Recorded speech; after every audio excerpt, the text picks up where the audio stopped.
우리 예수를 믿으면 얻게 되는 여러 복이 있습니다. 믿으십니까? 예수 믿으면요, 영혼이 잘 되고, 또 건강해지고, 또 우리 마음에 기쁨이 넘치고, 일마다 주님께서 인도하신 대로 따라갈 때마다 그 앞에 푸른 초장과 쉴만한 물가가 나오는 복을 누리게 되는 겁니다. 그러니까 예수를 믿으면 참 다양한 복이 있어요. 그래서 찬송가 1장이 만복의 근원 하나님이거든요. 우리는 모든 복을 다 누리게 된 백성이 되는 겁니다.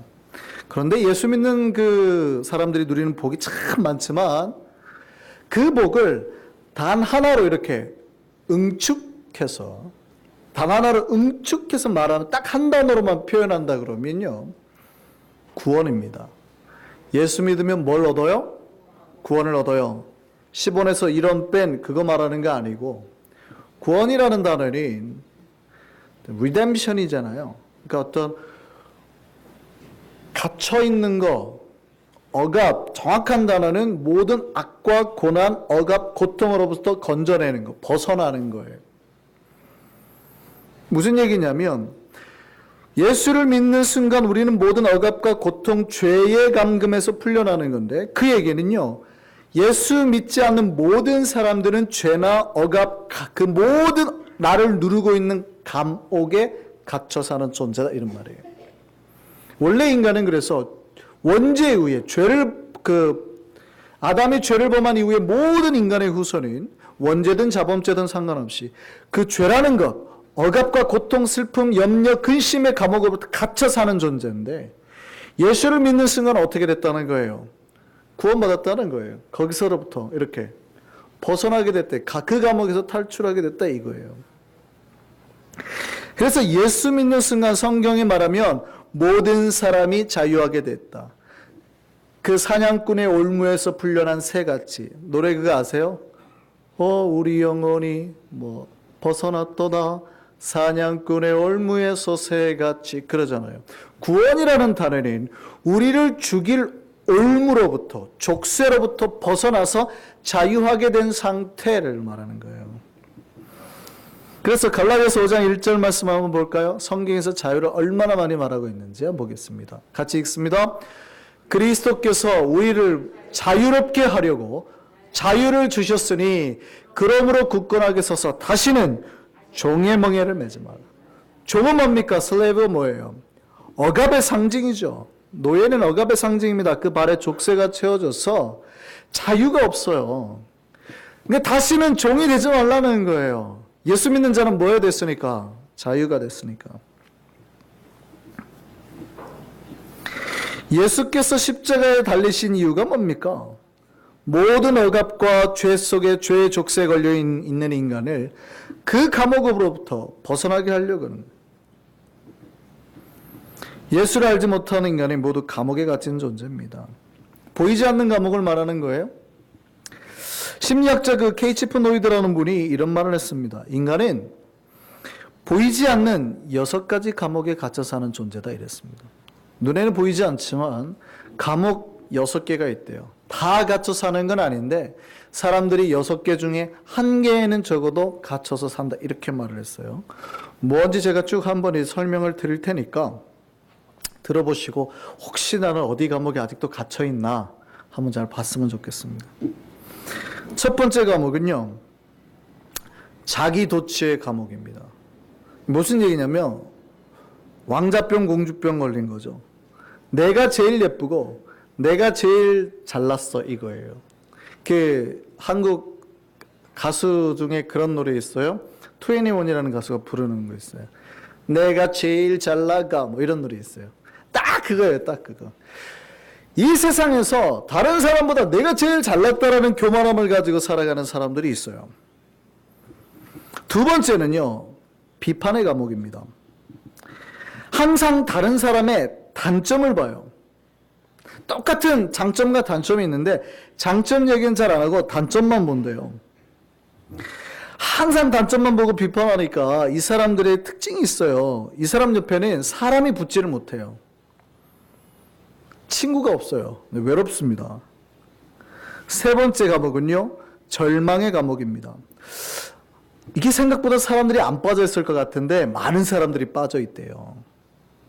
많은 사람들이 비관과 부정과 불평과 절망 속에 빠져가지고요, 벗어나지를 못한대요. 한번 빠지면 긍정으로 나오지를 못하는 거예요. 소망을 못 가지는 거예요. 네 번째 과목은요, 과거지향의 과목입니다.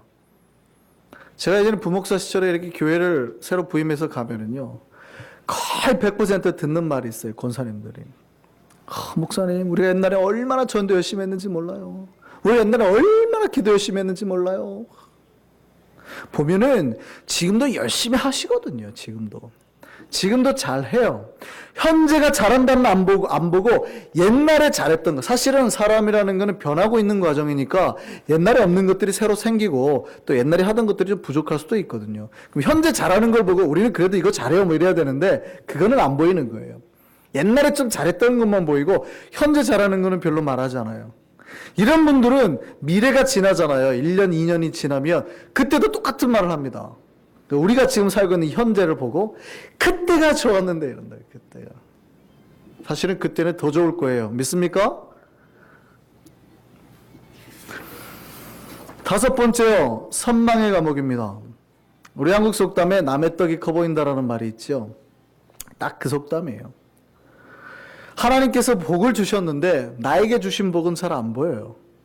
저 사람에게 주신 것만 보고 왜 쟤만 줬대요? 왜 나는 안 주신대요? 이러고 있어요. 내가 가진 것보단 다른 사람이 가진 것만 바라보니까 뭐가 없어요? 만족이 없어요. 만족. 감사가 없어요. 마지막 여섯 번째 과목은 질투의 과목입니다. 한국말 있잖아요. 사돈이 땅을 사는데 뭐가 아파요? 배가 아파요. 이상하죠. 한국말 참 이상하죠. 마음이 아파야 되잖아요. 골치가 지끈거려야 되잖아요. 근데 뭐가 아프대요?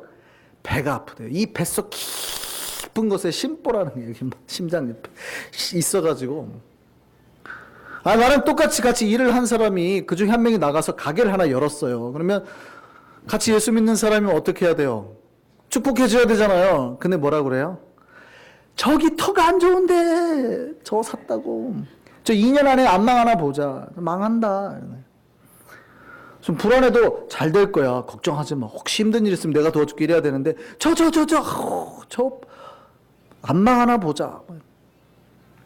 질투의 과목이에요. 헐뜯고 싶어지는 거예요. 야, 이 심리학자가 하는 말 잘 한번 다시 한번 생각해 보시죠. 사람들은요, 모두 다 이 6개 중에 하나의 감옥에 갇혀 있대요. 이 감옥에서 탈출하지 않으면 결코 행복할 수 없대요. 우리는 어떤 감옥에 혹시 갇혀 있습니까? 인간은 보이지 않는 욕망이나 염려나 죄의 감옥에 빠져 있는 자들이라고요. 그런데 하나님은요, 예수를 믿으면 그 죄나 모든 욕망으로부터 어떻게 하게 만드신다고요? 자유하게. 여러분 자유자가 된 줄 믿으시기 바랍니다. 그러니까 여러분 안에는 이 6가지 어떠한 감옥의 증상이 나타나도 안 돼요. 나타나면 안 돼요. 믿으십니까? 솔직하시다니까. 이렇게 솔직하시다니까. 감옥 하나를 찾으신 거예요. 지금 아멘 안 하는 거 보니까. 내 마음속에 감옥 하나를. 여러분 하나님께서 여러분을 자유하게 하려고 그 모든 감옥에서 자유하게 하려고 십자가에서 죽으셨음을 믿으시기 바랍니다. 그러니까 자유하셔야 돼요. 내가 자유해야지 누리라는 게 아니라 그 모든 감옥에서 나오셔야 자유라는 뜻이에요. 나오셔야 된다는 얘기예요. 그런데 사탄은요, 할 수만 있으면 신자들을 어떻게 해서든 다시 감옥에 가두려고 애를 씁니다. 사탄은 할 수만 있으면. 사탄이 하는 건 뭐예요? 아까 죄사슬을 묶는 거라고 그랬잖아요. 억압하는 거라고 그랬잖아요. 그러니까 인간에게 어떻게 하면 다시 죄책감을 주고, 어떻게 하면 다시 염려를 주고, 근심을 주고, 질투를 주고, 배가 아프게 하고, 그렇게 가지고 인간을 다시 어떻게 하면 얽매이려고 해요. 감옥이라는 게 가두려고 해요. 어느 정도 심하게 사탄이 하냐면 성경의 표현대로 하면 다시 죄악으로 사람들을 끌어들이려고 하는 사탄의 모습을 사자로 표현하고 있습니다. 한번 볼까요? 베드로전서 5장 8절입니다. 같이 한번 읽습니다. 시작. 근신하라 깨어라 너희 대적 마귀가 우는 사자같이 두루다니며 삼킬 자를 찾나니. 저기 보면 roaring 이렇게 되어 있잖아요. 그러니까 이러면서 사자가 다시 우리를 감옥에 넣으려고 삼키려고 그렇게 애를 썼다는 거예요. 여기서 우리가 한 가지 위안 받을 것과 또 그것 때문에 가끔 실망하기도 하는데요. 우리가 보통 6개 과목을 앞에서 우리가 들었지만 또 우리가 마귀가 우리를 삼키려고 하는 그런 것들을 봤지만 사실은요, 사람들은 거의 자기가 갇혔던 감옥에 다시 갇힙니다. 그러니까 내가 쓰러졌던 것 때문에 또 쓰러져요. 다른 것 때문에 쓰러지지 않아요. 그러니까 비판의 감옥에 갇혔던 잘 갇히는 사람이라면 뭘 조심해야 될 것 같아요? 또 비판의 감옥에 빠질 확률이 있기 때문에 그걸 조심해야 되는데 자아도취를 조심할 필요가 없어요. 나 같은 이렇게 할 필요가 없다고요. 비판하는 사람은 다시 그걸 할 확률이 높아져요. 자아도취에 빠질 확률은 적어요. 그러니까 마귀가, 사탄이 우리를 공격할 때에 나의 약점을 호시탐탐 노려서 거기에 집중 공격한다는 얘기예요. 여러분 아킬레스라고 잘 아시죠? 우리가 아킬레스건이라고 그러잖아요. 아킬레스건이 어디예요? 발목. 그죠?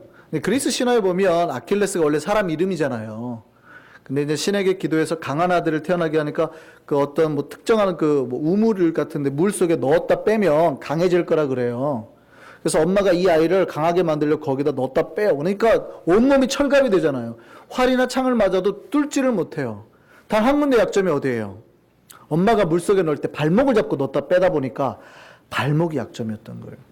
우리 여러분 잘 알죠? 호메로스의 서사시 안 읽어보셨나 봐요. 영화는 많이 보셨을 거예요. 일리아드 오디세이. 트로이 전쟁 아세요? 트로이 전쟁에 트로이 목마 만든 전쟁 이야기. 그리스에서 막 몰려가가지고 여자 한 명 때문에 막 전쟁이 일어나잖아요. 그때 그리스 쪽에서 나간 사람 중에 누가 있어요? 아킬레스라는 유명한 장수가 가게 되죠. 근데 그리스 신화에 보면 신들의 전쟁이라 하늘에서 이제 여러 신들이 서로 싸우는데 아킬레스 말고 저쪽 편의 신 쪽에 누가 저쪽 편의 신이 붙었냐면 아폴로가 붙었어요. 근데 아폴로는 태양의 신이고 전쟁의 신이라 활을 쏘죠. 그러니까 저쪽에 활을 줍니다. 그리고 약점을 알려줘요. 아킬레스는 발목이 약점이다. 아킬레스가 오는데 아무도 못 뚫는데 그 활로 발목을 쏴서 죽게 만들잖아요. 그래서 우리가 아킬레스건이다 그러면 어디를 말해요? 발목을 말하는 거예요. 또 아킬레스건이라 그러면 다 강하지만 단 한 군데 약점을 말할 때 사람마다 다 아킬레스건이 있습니다. 이렇게 말을 하잖아요. 마찬가지예요. 사탄이 우리를 공격할 때 여러분 우리 잘 생각하면 우리가 막 다 약하거나 그러지는 않아요. 신자들이 다 시험에 넘어가면 다 돈에 넘어지지도 않고 다 이성에 넘어지지도 않고 다 권력에 넘어지지도 않아요. 권력에 한 번 안 넘어진 사람은 거의 죽을 때까지 권력에 잘 안 넘어져요. 그러니까 돈에 한 번 넘어진 사람은 또 돈에 넘어질 확률이 있어요. 왜냐하면 그게 약점이라는 뜻이거든요. 그러면 사탄이 뭘 공격해요? 그 약점을 자꾸 공격해요. 내가 한 번 빠졌던 감옥에 또 빠지도록 하는 거예요. 지혜가 있다면 그러면 어떻게 해야 될까요? 막을 때 어디를 막아야 될까요? 내 약점. 내가 제일 잘하는 그 약점을 막아야 되는 거예요. 아킬레스가 자기 약점이 발목인지 뻔히 알면서 갑옷을 손목에 차고 있어요. 막 투구 이만한 거 쓰고 막 덤벼! 발목은 냅두고. 지혜로운 걸까요? 어리석은 걸까요? 어리석은 거죠. 발목에다가 그냥 갑옷 투구를 다 쌓으면 돼요. 무슨 말인지 아시겠어요? 사탄이 우리가 올 때 내 약점 한 곳만 잘 넘어지면 된다는 거예요. 물론 내가 넘어진데 또 넘어지니까 힘들 수도 있겠지만 반대로 생각하면 내 약점을 미리 알고 그것만 잘 먹으면 넘어질 일이 없다는 뜻이기도 합니다. 사탄은 인간이 자유롭게 되는 걸 참지 못합니다. 그러니까 자유하다는 말은요. 원래 인간이 아담이 죄짓기 전의 상태로 돌아가는 걸 말하는 거예요. 그러니까 죄짓기 전에 아담은 항상 하나님하고 대화를 했잖아요. 그 상태로 돌아가는 거. 원래 창조에 죄 없는 몸으로 돌아가서 하나님을 만난다는 건데 사탄이 그게 제일 싫어해요. 사탄은 그러니까 인간을 발목에다가 족쇄를 채워가지고 질질 끌게 만들죠. 죄짓게 만들어서 감옥에 다시 가두어서 질질 끄고 다니니까 자기 백성 만드는 거예요. 자기 하수 만들려고 하는 거거든요. 근데 하나님은 자꾸 그걸 풀어버리는 거예요. 하나님이 인간을 모든 억압에서 자유하게 하려고 최고의 작전을 감행하셨습니다. 그게 뭡니까? 자기 아들 예수 그리스도를 보내어 십자가에서 모든 인류의 억압과 죄를 못 박아버린 거예요. 그래서 예수 그리스도를 믿는 모든 사람마다 이제는 죄나 억압이나 욕망의 감옥에서 어떻게 하게 되는 거예요? 벗어나서 탈출하게 돼서 자유자로 살게 되는 거예요. 여러분, 하나님의 은혜로 말미암아 자유자가 됐음을 믿으시기 바랍니다. 그 자유자가 되니까 이제 우리의 신자의 투쟁은 뭐예요? 다시는 그 자유를 잃어버리지 않도록 하는 것. 다시는 그 자유를 뺏기지 않도록 하는 것. 죄에 빠지지 않도록. 이게 우리의 투쟁이에요. 이게 우리의 성화라고도 하죠. 거룩하게 살려고 하는 것. 거룩자의 삶을 살며 자유를 주신 하나님과 교제하며 사는 거예요.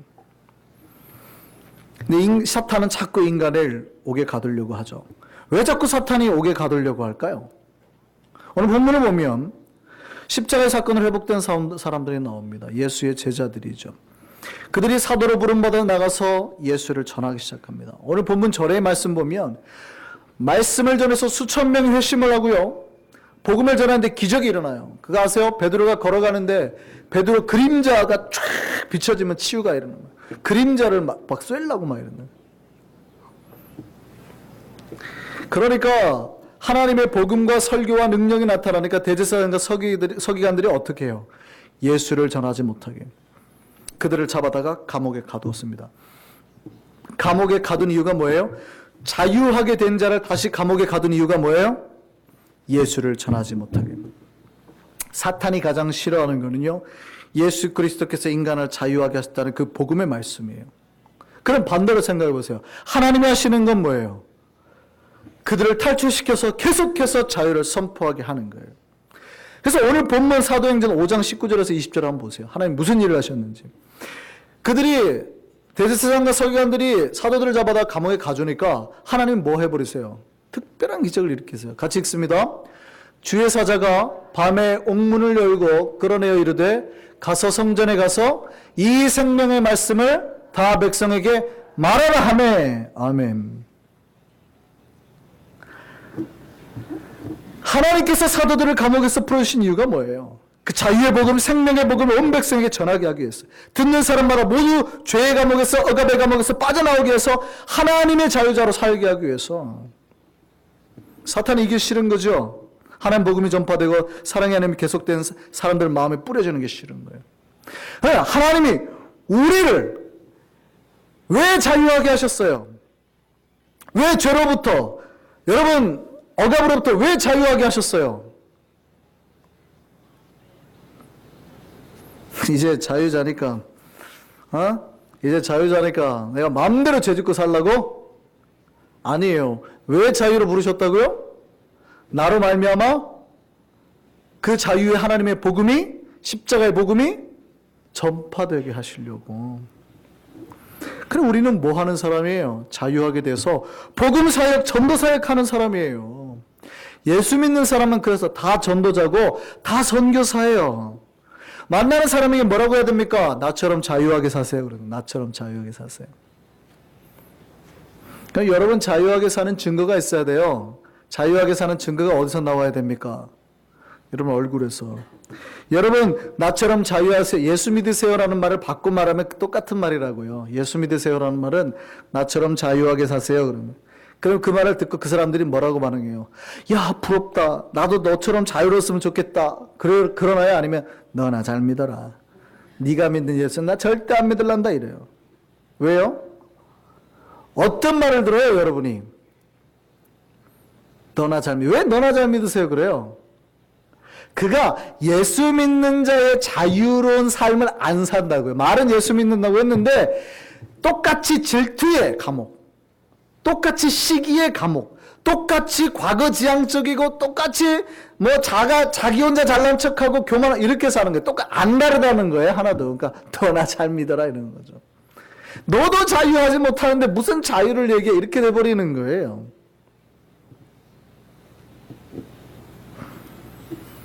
여러분이 자유한 자인지 아닌지는 어디서 드러나야 돼요? 여러분의 얼굴에서 드러나야 돼요. 예수 믿는 자의 얼굴은 항상 기뻐요. 항상 고난이 와도 환난이 와도 항상 기뻐야 돼요. 제가 오늘 칼럼을 썼습니다. 칼럼 읽어보셨나요? 사람을 처음 딱 봤을 때 벌써 오늘 처음 오신 분들은 저를 딱 보고 제가 이제 어떤 설교를 해도 별로 안 믿으세요. 처음 보고 0.3초 만에 이미 저에 대한 생각을 굳히셨대요. 심리학자들이. 어떤 사람이 저 사람을 봤을 때요, 0.3초 만에 딱 보고 1초도 안 걸리고 0.3초 만에 딱 보면 그 사람의 이미지를 내 마음속에 이미 각인을 시켜버린대요. 그럼 여러분이 전도할 때 뭐가 제일 중요해요? 10초도 아니라니까요. 0.3초만 올리고 있으면 돼요. 그게 안 돼서 영혼을 실족시키면 얼마나 큰 죄예요. 처음 사람을 만날 때 여러분이 0.3초만 웃고 있으면 그게 평생 그 사람의 각인될 텐데, 다음에 내가 어떤 나쁜 짓을 해도, 그러면 안 되지만 각인이 될 텐데, 그거를 못해가지고 그 영혼을 실족시키게 만들고, 크리스찬이 이러네 저러네 말하게 만들고. 근데 그 첫인상은요, 여러분 외모가 아니래요. 정확하게 말하면요, 표정이랍니다.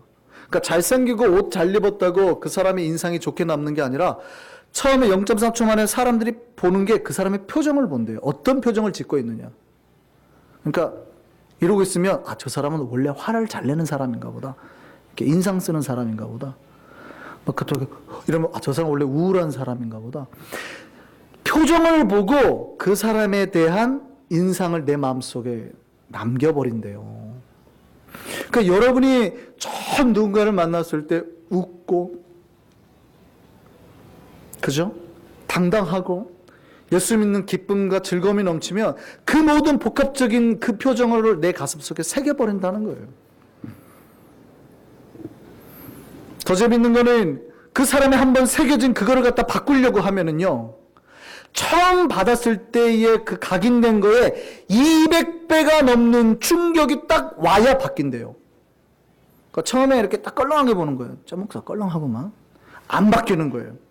근데 한 200배로 제가 누군가를 위해서 목숨을 던지고 죽는 걸 봐야 괜찮은 목사였네 이래 된다고요. 이해됐어요? 첫인상이 그렇게 중요해요. 여러분 가게 하시는 분들 가게 잘 되는 방법 알려드릴게요. 손님이 문 열고 띵동하고 들어오는 순간 웃으세요. 나갈 때까지 TV 두둑.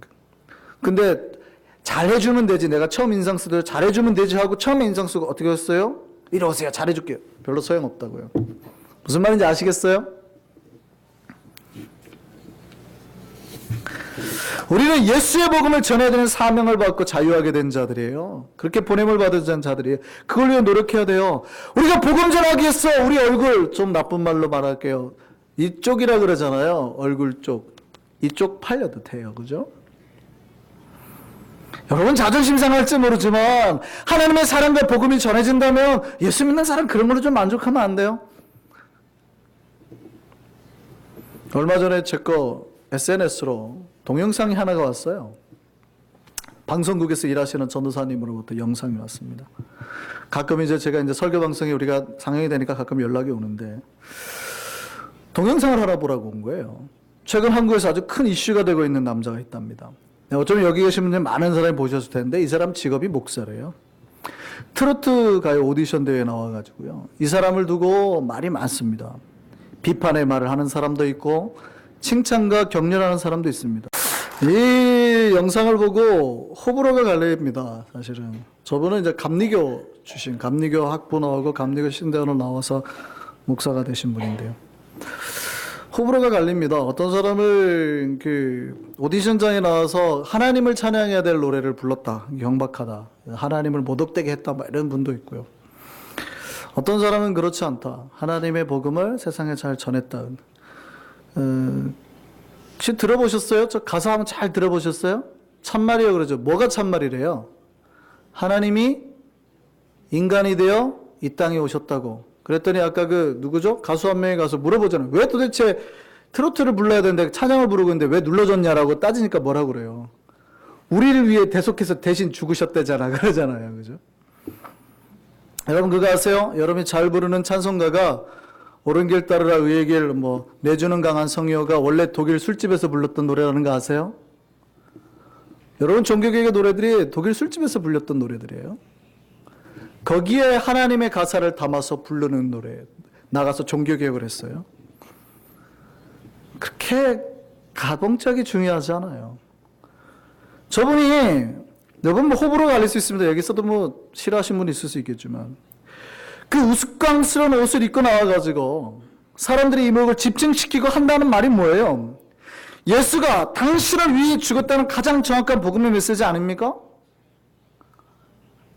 요즘에 한국의 개신교가 엄청 욕을 먹고 있습니다. 교회들이면 자기만 알고 건물을 키우고 뭐 이런 것만 하고 있어서요. 근데 이 목사님 영상을 보고요, 한국이 벌컥 뒤집혀졌대요. 와, 나도 저 목사님이 믿는 예수 믿고 싶어졌다. 댓글이.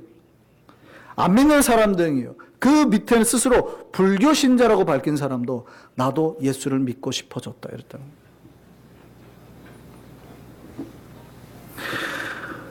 우리를 왜 하나님이 부르셨어요? 우리를. 왜 자유하게 하셨어요? 저거 못하는 것이 여러분 거룩하게 사는 거예요? 우리는 자유하다니까요. 뭘 해도 돼요. 근데 왜 그 자유로 뭘 쓰려고요? 하나님의 복음을 전하기 위해서. 예수가 날 위해 죽었듯이 당신을 위해서 죽었고 그 예수를 믿으면 당신도 자유할 수 있다. 그거 전하려고 한 거 아니에요? 그거 하려고 하나님 우리 부르신 거 아니냐고요. 근데 많은 사람들이, 교회 다니는 사람들이 당신 자유하다 그러니까 그럼 목사님 죄 좀 지어도 되겠네요. 일주일 동안 나서 죄 좀 짓고 와서 교회 와서 회개해요. 그게 뭡니까? 그러라고 하나님 부르셨어요? 우리를 자유하게 하신 거니 머리 해도 자유해요. 아까 우스꽝스러운 이뻐 해도 돼요. 머리 한쪽만 짧게 갖고 한쪽 길러도 돼요. 그래갖고 그 인생이 왜 온통 예수 그리스도를 전하는 자의 삶이라면 그게 진짜 부르심에 합당한 자의 삶이에요. 갈라디아서 5장 13절 말씀 한번 보겠습니다. 같이 읽겠습니다. 형제들아 너희가 자유를 위하여 부르심을 입었으나 그 자유를 뭐 하지 말고 육체이기에 죄지을 게 삼지 말고 오직 사랑으로 서로 하나님 사랑 전하는 자로 살라고요. 종, 사도로 살라고요. 우리는 주의 사랑 받고 나아가서 자유자가 되어서 그 사랑 전해야 되는 거예요. 오늘 본문의 사도들처럼 하나님이 자유롭게 하시니까 나가서 새벽부터 전했대잖아요. 우리 안성교회가 모두 십자가에 내려 자유하게 되었음을 믿고 평생 그 예수 복음 전하며 살아가는 교회 되기를 소망합니다. 오늘 처음 오신 분들 예수를 만나셨든 안 만나셨든 그 예수 붙들고 가셔서 참 자유 누리며 사시는 모두 됐으면 좋겠습니다. 우리 찬송 부르겠습니다. 찬송 524장입니다.